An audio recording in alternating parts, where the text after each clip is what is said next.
दोस्तों नमस्कार। स्वागत है देश की पुकार चैनल में। दोस्तों आपको हम बताएंगे आज अखंड भारत के निर्माता चंद्रगुप्त मौर्य और उनका इतिहास जाने। मौर्य का इतिहास कैसा रहा है और क्यों इसे सोने की चिड़िया कहा जाता है और इसकी प्राथमिकता आज क्यों दी गई है, इसके बारे में विशेष जानकारी पाएंगे दोस्तों। लेकिन रिक्वेस्ट है कि पूरा वीडियो देखेंगे। अखंड भारत के निर्माता भारत के प्रथम चक्रवर्ती सम्राट चंद्रगुप्त मौर्य से संबंधित महत्वपूर्ण जानकारियां पाली त्रिपिटक में उल्लिखित पिपलवन को मौर्य गणराज्य ही आगे चलकर मौर्य साम्राज्य हुआ। मौर्य वंश के महाराजा चंद्रवर्धन और महारानी धम्म मौर्य के पुत्र चंद्रगुप्त मौर्य हुए, जिन्होंने भारत के बिखरे हुए छोटे छोटे राज्यों को इकट्ठा कर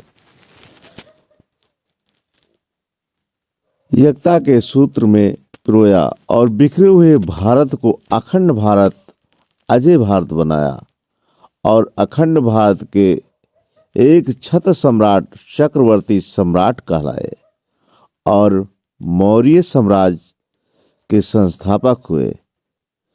मौर्यों के काल में ही अखंड भारत को सोने की चिड़िया कहा जाता था। मैगस्थनीज ने लिखा है कि प्रजा सुखी और समृद्ध थी, चोरी नहीं होती थी, इसलिए लोग घरों में ताले नहीं लगाते थे। त्रिपिटक के दीर्घ निकाय के महापरिनिर्वाण सूत्र के अनुसार चंद्रगुप्त मौर्य के पूर्वज भी बुद्ध धर्म के परम अनुयायी थे।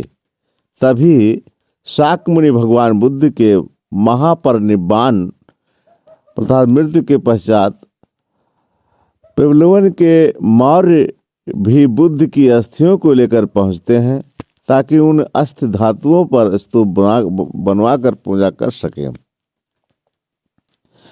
मौर्य साम्राज्य के संस्थापक चक्रवर्ती सम्राट चंद्रगुप्त मौर्य और पाली बुद्ध ग्रंथों के अनुसार मौर्य वंश किस ऐतिहासिक वंश की उपशाखा है, वो अगर जानना चाहते हैं वो है शाक वंश। मौर्य शब्द पाली भाषा के किस शब्द का संस्कृत रूपांतरण है? मौर्य शब्द मोर से बना है। मौर्य शब्द का अर्थ मोरों के प्रदेश के निवासी। मौर्य वंश किस वंश कुल से संबंधित है? क्षत्रिय। क्षत्रिय क्या है, अब क्षत्रिय के बारे में जान लीजिए। महासम्मत खेतों का अधिपति या राजा। पाली भाषा के क्षत्रिय का संस्कृत रूपांतरण है वर्तमान क्षत्रिय शब्द। वो जो उचितानुचित का अनुशासन करता था, लोग उसे साली खेत का भाग देते थे। महाजनों अत्यधिक लोगों द्वारा सम्मत होने से महासम्मत करके उसका पहला नाम महासम्मत पड़ा। खेतों का अधिपति होने से खत्ते करके उसका दूसरा नाम खत्ते पड़ा। धम्म नैतिक नियमों से दूसरे का रज्जन करता था अतः खत्तियों को राजा करके तीसरा नाम राजा पड़ा। स्त्रोत त्रिपिटक दीर्घ निकाय। बौद्ध ग्रंथ त्रिपिटक के दीर्घ निकाय के महापरिनिर्वाण सूत्र में मौर्यों को पिपलवन का शासक तथा क्षत्रिय कुल का कहा गया है। जैन व बौद्ध दोनों ही साक्ष्य मौर्यों को मौर्य से संबंधित करते हैं। इसे इतिहासकारों व पुरातत्वविदों ने भी विश्वसनीय माना है। इसी कारण मौर्य युग की कलाकृतियों में मौर्यों को प्रतिनिधित्व देखने को मिलता है। मौर्यकालीन सिक्कों पर मोर के चित्र मिलते हैं। इस मति की पुष्टि सम्राट अशोक की लौरियानंदगढ़ के स्तंभ के नीचे के भाग में उत्कीर्ण कर मोर की आकृति से भी हो जाती है। सर्वप्रथम किसने बताया कि मौर्यों का वंश कुल चिन्ह था? गुणवेडेल महोदय ने। चंद्रगुप्त की माता का नाम धम्म मौर्य, चंद्रगुप्त के पिता का नाम चंद्रवर्धन मौर्य, चंद्रगुप्त मौर्य का जन्म 345 ईसा पूर्व वैशाख कृष्ण पक्ष अष्टमी। चंद्रगुप्त मौर्य के जन्म की तिथि, माता पिता का नाम किस ग्रंथ से लिया गया था? सम्राट अशोक के पुत्र थेर महिंद द्वारा रचित पाली ग्रंथ उत्तर बिहारठ कथा से। मौर्य साम्राज्य की राजधानी थी पाटलिपुत्र। पाटलिपुत्र में चंद्रगुप्त मौर्य का महल किसका बना था? लकड़ी का। बुलंदी बाग, जहां चंद्रगुप्त मौर्य के लकड़ी के बने विशाल भवनों के अवशेष मिले हैं, कहाँ है? पाटलिपुत्र में। वो ग्रंथ जिसमें चंद्रगुप्त मौर्य का विशेष वर्णन है, विशाख दत्त का मुद्रा राक्षस। चंद्रगुप्त मौर्य के यूनानी नाम सेंड्रोकोटस, स्ट्रेबो, एरियन जस्टिन द्वारा और एंड्रोकोटस एपियन प्लूटार्क द्वारा और सेंड्रोकोप्टस फिलार्कस द्वारा। वो इतिहासकार जिसने सेंड्रोकोटस की पहचान चंद्रगुप्त मौर्य से की, विलियम जोस। चंद्रगुप्त मौर्य के राजरोहण की तिथि 322 ईसा पूर्व। चंद्रगुप्त मौर्य ने कब से कब तक राज किया? 322 से 298 ईसा पूर्व, 24 वर्ष राज किया। वे ग्रंथ जिनमें चंद्रगुप्त मौर्य की खत्तीय क्षत्रिय वंश कुल का बताया गया है, बौद्ध एवं जैन ग्रंथ। किस यूनानी इतिहासकार ने चंद्रगुप्त मौर्य और सिकंदर के भेंट का उल्लेख किया है? जस्टिन। सर्वप्रथम भारतीय साम्राज्य किसने स्थापित किया? चंद्रगुप्त मौर्य। चंद्रगुप्त मौर्य ने 305 ईसा पूर्व में किसे हराया? सेल्यूकस निकेटर, यूनानी। वो राजदूत जिसे सेल्यूकस ने चंद्रगुप्त मौर्य के दरबार में भेजा था, मेगास्थनीज। गिरनार में सुदर्शन झील का निर्माण किस शासक ने करवाया था? चंद्रगुप्त मौर्य। चंद्रगुप्त मौर्य के पूर्वज पिपलवन के मौर्य किस धर्म के अनुयायी थे? बुद्ध धर्म के। यूनानियों ने चंद्रगुप्त मौर्य को सेंड्रोकोटस व एंड्रोकोटस कहा है। इसका अर्थ क्या है? किले वाला पुरुष। एंड्रोकोटस में दो शब्दों का मेलजोल है। एंड्रो ग्रीक का और कोटस प्राकृत का शब्द है। ग्रीक में एंड्रो का अर्थ पुरुष तथा प्राकृत में कोटस का अर्थ किले वाला होता है। एंड्रो कोटस का अर्थ किले वाला पुरुष हुआ। चंद्रगुप्त मौर्य को यूनानियों ने किला पुरुष यूं ही नहीं कहा। पाटलिपुत्र के किलेबंदी ऐसी की पक्षी भी पर नहीं मार सके। किलेबंदी को देखकर मेगास्थनीज चकित थे। मेगास्थनीज ने लिखा है कि पाटलिपुत्र की किलेबंदी ऐसी की नगर के चारों ओर मोटी लकड़ी की दीवार थी। दीवार के बीच में मोर्चे बने थे और चारों ओर 60 फीट गहरी 600 फीट चौड़ी खाई थी। दीवार में 64 दरवाजे था, 570 बुर्ज थे। यह अनारों का पूर्ण रूप है, जो सांद्रोकोटस वहीं आंद्रोकोटस है, सेंड्रियोकोटस है और वहीं एंड्रोकोटस है। त्रिपिटक के दीर्घ निकाय में महापरिनिर्वाण सूत्र के अनुसार तथागत गौतम बुद्ध के महापरिनिर्वाण के बाद मृत्यु के बाद पर पिपलवन के मौर्य भी अस्थियों के लिए पहुंचते हैं और कहते हैं, भगवापि खत्तियो मयपि खत्तिया मयप अरहाम भगवतो शरीरानम भागम। अर्थात भगवान बुद्ध भी खत्तिय मतलब क्षत्रिय थे और हम भी खत्तिय हैं। भगवान के अस्थि धातु हम लोगों को भी मिलना चाहिए। पिपलवन के मौर्य के पहुंचने तक बुद्ध की अस्थियों का बंटवारा हो चुका था। देर से पहुंचने के कारण पिपलवन के मौर्यों के अंगारों कोयलों राख के ढेर से ही संतोष करना पड़ा और उन्होंने अंगारों को लेकर अपने नगर पिपलवन में एक स्तूप का निर्माण करवाया था। इस स्तूप का नाम अंगार स्तूप रखा गया था। ये तो था मौर्य गणराज के त्रिपिटक में उल्लेख। इससे इतना तो तय है कि शुरू से ही मौर्य लोग शाक्य मुनि भगवान बुद्ध के परम अनुयायी थे। कतिपय इतिहासकारों ने पिपलवन के चीनी यात्री ह्वेनसांग द्वारा उल्लेखित न्यू ग्रोथ वन के साथ मिलाया है। फाहियान ने यहाँ के स्तूप की स्थिति के कुशीनगर से 12 योजन पश्चिम की ओर बताई है। किस अभिलेख से चंद्रगुप्त मौर्य के सौराष्ट्र विजय की पुष्टि होती है? रुद्रदामन के जूनागढ़ अभिलेख से। वो इतिहास है जिसके अनुसार चंद्रगुप्त मौर्य के समय भारत का वैज्ञानिक सीमा हिंदुकुश पर्वत तक था। स्मिथ। वो यूनानी राजदूत जिसके अनुसार भारतीय समाज 7 वर्गों में विभाजित था। मैगास्थनीज। मौर्य काल में स्वर्ण सिक्के कहलाते थे, निष्क या सुवर्ण। विधवा पुनर्विवाह का प्रचलन था मौर्यकालीन साम्राज्य में। मौर्यकालीन समाज में विधवा पुनर्विवाह का प्रचलन था। वो समाज जिसमें अंतरजातीय विवाह की प्रथा प्रचलित थी मौर्य समाज। वो क्षेत्र जिसमें सर्वप्रथम मौर्यकालीन पत्थर का प्रयोग किया गया कला क्षेत्र। मौर्ययुगीन वो कला जो चरमोत्कर्ष पर था काष्ठ कला। मौर्य शब्द का सर्वप्रथम पुरातात्विक उल्लेख कहाँ आया है?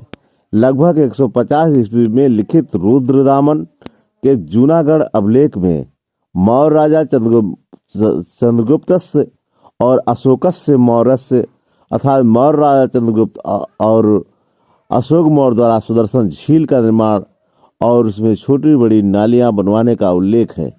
जैसा कि बताया जा चुका है कि पाली भाषा के मौर्य का संस्कृत रूपांतरण है मौर्य। रुद्रदामन का जूनागढ़ अभिलेख संस्कृत भाषा का पहला अभिलेख है जो शक राजा रुद्रदामन द्वारा लगभग 150 ईस्वी में लिखवा गया था। दिलचस्प बात यह है कि संस्कृत का यह पहला अभिलेख 150 ईस्वी की उसी चट्टान पर लिखा है। इस पर सम्राट अशोक का पहले से 273-236 ईसा पूर्व प्राकृत पाली भाषा में लिखा हुआ अभिलेख था। संस्कृत का दूसरा लंबा अभिलेख 200 ईस्वी भी प्रयाग के उसी लाट स्तंभ पर लिखा है जिस लाट पर सम्राट अशोक का पहले से प्राकृत पाली भाषा में लिखा हुआ स्तंभ उल्लेख है। इसी ये पुरातात्विक तौर पर भी 100% सिद्ध हो जाता है कि प्राकृतिक पाली भाषा संस्कृत भाषा से प्राचीन है। पाली भाषा में मौर्य का संस्कृत रूपांतरण है मौर्य। किस मौर्य राजा के दक्कन की विजय की थी चंद्रगुप्त मौर्य? मालवा, गुजरात व महाराष्ट्र को किस शासक ने पहली बार जीता? चंद्रगुप्त मौर्य। वो अभिलेख जिससे यह प्रमाणित होता है कि चंद्रगुप्त मौर्य का प्रभाव पश्चिम भारत पर भी था। रुद्रदामन का जूनागढ़ अभिलेख। चंद्रगुप्त मौर्य ने अपना अंतिम समय कहाँ पर बिताया? श्रवणबेल गोला, कर्नाटक में। चंद्रगिरी पर्वत पर चंद्रगुप्त बस्ती बसाया। मौर्य काल में शिक्षा का सर्वाधिक प्रसिद्ध केंद्र था तक्षशिला। चंद्रगुप्त मौर्य ने नंद वंश के किस राजा को हराया? धनानंद। मैगास्थनीज द्वारा लिखी पुस्तक इंडिका। चंद्रगुप्त मौर्य और सेल्यूकस के बीच हुए युद्ध का वर्णन किसने किया? एपियानस। यूनानी विद्वान प्लूटार्क के अनुसार चंद्रगुप्त मौर्य के सेना में कितने सैनिक थे? 6 लाख सैनिक, मतलब 6 लाख पैदल, 30,000 घुड़सवार, 9,000 हाथी, लगभग 8,000 रथ। चंद्रगुप्त मौर्य की मृत्यु के समय उनका अधिकार था पश्चिम में हिंदुकुश पर्वत से पूर्व में बंगाल की खाड़ी तक तथा उत्तर में हिमालय की श्रृंखलाओं से दक्षिण में मैसूर तक। सिंगली बौद्ध ग्रंथ महावंश टीका में चंद्रगुप्त मौर्य को सकल जम्बूद्वीप का शासक कहा गया था। यूनानी विद्वान जस्टिन चंद्रगुप्त मौर्य को संपूर्ण भारत का नरेश बताता है।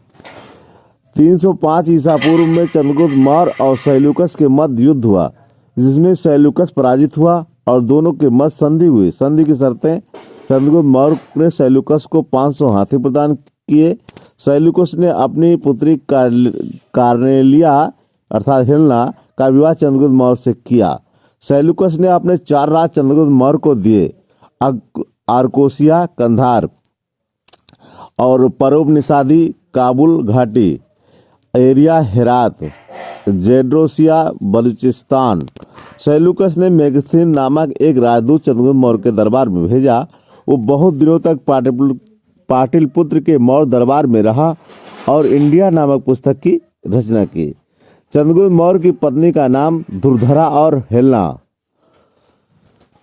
दुर्धरा और चंद्रगुप्त से उत्पन्न पुत्र का नाम बिंदुसार मौर्य। चंद्रगुप्त मौर्य का उत्तराधिकारी कौन हुए? सम्राट Bindusara Maurya. Grand trunk road किस काल में भी था? मौर्य काल में। वर्तमान नगरपालिका प्रशासन का कौन सा कार्य मौर्य काल से जारी है? जन्म मृत्यु का पंजीकरण। मौर्य युग में नगरों का प्रशासन नगरपालिकाओं द्वारा चलाया जाता था, जो वर्तमान में भारत में लागू है। मौर्य साम्राज्य के 10 राजाओं के नाम जानिए। चक्रवर्ती सम्राट चंद्रगुप्त मौर्य, सम्राट बिंदुसार मौर्य, चक्रवर्ती सम्राट अशोक महान, सम्राट कुणाल मौर्य, सम्राट दशरथ मौर्य और सम्राट संप्रति मौर्य, सम्राट शालिक मौर्य और सम्राट देव वर्मन मौर्य, सम्राट शतधन्वन मौर्य, सम्राट बृहद्रथ मौर्य। भारत का राष्ट्रीय चिन्ह अशोक स्तंभ शीर्ष। सारनाथ उत्तर प्रदेश में स्थित मौर्य कालीन अशोक स्तंभ से। भारत के राष्ट्रीय ध्वज तिरंगे में स्थापित चक्र सारनाथ में स्थित मौर्य कालीन अशोक स्तंभ से। वीरता पुरस्कार अशोक चक्र दिया जाता है सम्राट अशोक की स्मृति स्वरूप में। जन्म मृत्यु प्रमाण पत्र की जनगणना की धारणा लिया गया है मौर्य काल से। मौर्य साम्राज्य के तीसरे शासक सम्राट अशोक ने जिस लिपि का प्रयोग अपने अभिलेखों में किया है उसे कहा है धम्म लिपि, जो आज भी ब्राह्मी लिपि के नाम से प्रचलित है।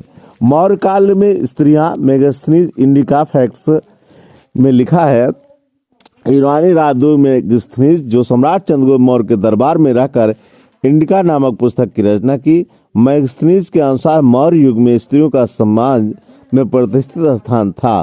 वो शिक्षा ग्रहण कर सकती थी, वो आवश्यकता पड़ने पर शासन भी करती थी।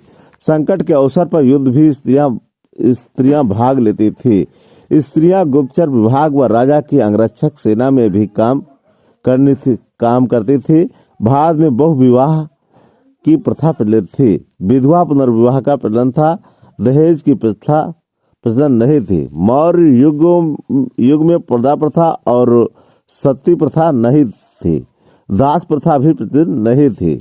मौर्य कालीन स्त्रियों की सैनिक प्रशिक्षण भी दिया जाता था, ऐसा यूनानी लेखकों ने अपनी पुस्तकों में उल्लेख किया है।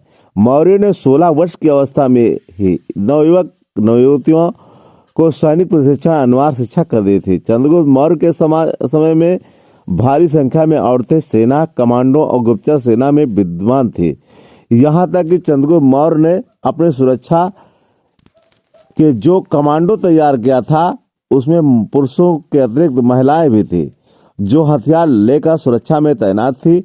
इस बात से स्पष्ट संकेत मिलते हैं कि मौर्य अपने साम्राज्य व प्रजा की सुरक्षा के लिए स्त्री और पुरुष दोनों को हमेशा तत्पर रहते थे। चंद्रगुप्त मौर्य के पौत्र चक्रवर्ती सम्राट अशोक ने स्वयं अपने एक पुत्र महिंद व एक पुत्री संघमित्रा को भिक्षु बिछुड़ी बनाकर श्रीलंका में धर्म प्रचार के लिए भेजा था और एक पुत्री चारुमती अपने गुरु मोगल पुत्र तिष्य के साथ नेपाल में धर्म प्रचार किया था। पुरातात्विक स्रोतों के अनुसार नेपाल का चारुमती स्तूप वर्तमान नाम सम्राट अशोक और उनकी पुत्री चारुमती द्वारा बनवाया गया था। इससे यह स्पष्ट पता चलता है कि मौर्य युग में स्त्रियों का समाज में प्रतिष्ठित स्थान था। चंद्रगुप्त मौर्य के गुप्तचर विभाग, खुफिया विभाग और पुलिस विभाग की स्थापना की थी। गुप्तचर अधिकारियों पर दृष्टि रखते थे जिससे कि भ्रष्ट अधिकारियों पर उचित कार्रवाई हो सके। रथ सेना, अश्व सेना, गज सेना, पैदल सेना, इन 4 प्रकार की सेनाओं को चतुरंगिणी सेना कहा जाता था। लेकिन चंद्रगुप्त मौर्य के पास चतुरंगिणी सेना के अलावा भी 5वीं प्रकार की एक सेना का जल सेना थी। इसे आज नेवी कहा जाता है। अब तक के ज्ञात इतिहास के अनुसार सम्राट अशोक के कितने प्रकार के स्तंभों का निर्माण करवाया था वो जानिए दोस्तों। 6 प्रकार के: गज स्तंभ, अश्व स्तंभ, वृषभ स्वाण स्तंभ, एक मुखी सिंह स्तंभ, चौमुखी सिंह स्तंभ, धम्म चक्र स्तंभ। जय मौर्य वंश, जय अखंड भारत के निर्माता चक्रवर्ती सम्राट दादा श्री चंद्रगुप्त मौर्य के जय सम्राट बिंदुसार मौर्य, जय विश्व विजेता चक्रवर्ती सम्राट अशोक मौर्य। तो दोस्तों आपने सुना, और उसके बाद आचार्य विश्वगुप्त मौर्य, जय विश्वगुरु तथागत गौतम बुद्ध, लास्ट में इनका नाम लेते हुए हम यही कहेंगे कि आपने मौर्य साम्राज्य के बारे में जाना, सोने की चिड़िया क्यों कही जाती है, इसके बारे में जाना। ये जानकारी आप चाहते हैं कि अन्य लोग भी जाने तो इसे अधिक से अधिक शेयर करें। और अगर ये जानकारी आपको पसंद आई है तो हम यही कहेंगे दोस्तों कि चैनल को सब्सक्राइब कर लें अगर पहली बार चैनल पर वीडियो देख रहे हैं तो, और साथ में बेल आइकन घंटी को दबा दें ताकि लेटेस्ट जानकारी सर्वप्रथम मिलती रहे। और लास्ट तक वीडियो देखने के लिए बहुत बहुत धन्यवाद।